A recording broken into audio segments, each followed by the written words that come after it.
the college football playoff is the semifinalists will be announced right after championship weekend for the Pac-12. So depending on what the eligibility is, they barely squeaked it in. They squeezed in their conference championship, and they're hoping to have a representative. But other conferences have been going for multiple weeks at this point, almost a month.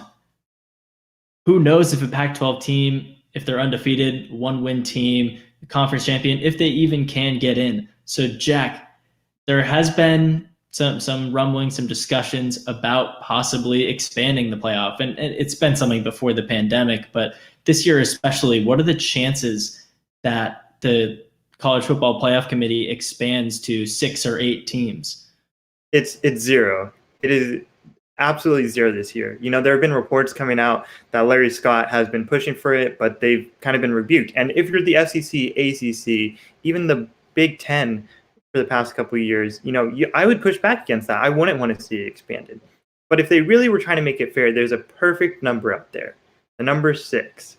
That you have 5 Power 5 conferences, and you take the champion from each one, and then you take the best team from the group of 5.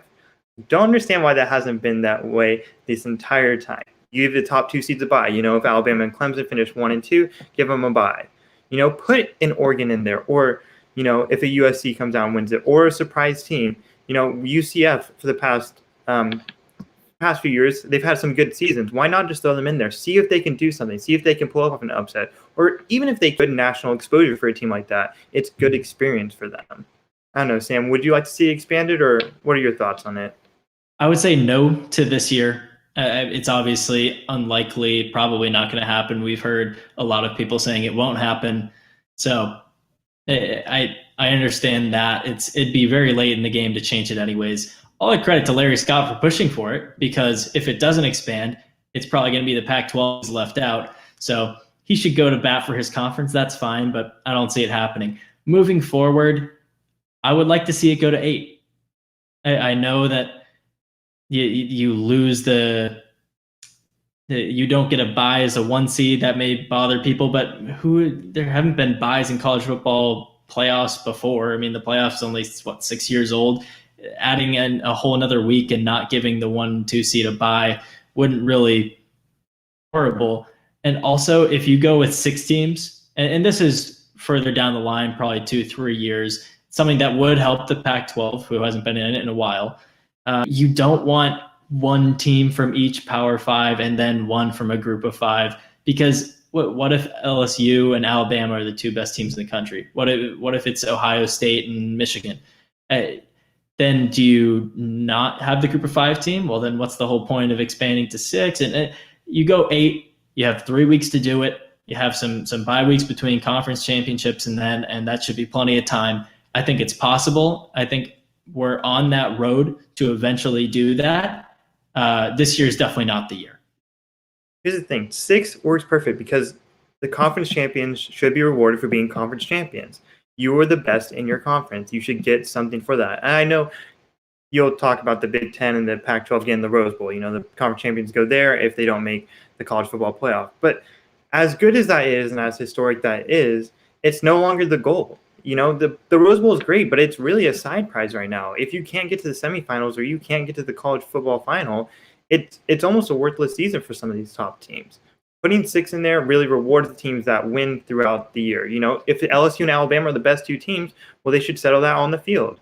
One of them will come out as a victor. And if that team ends up winning the SEC West and then the SEC Championship, they deserve to get there. The other team did not because they didn't win their games. And that's really what the college football playoff has emphasized these past few years. They talk about strength of schedule, and they talk about, who you're playing and where you're playing them.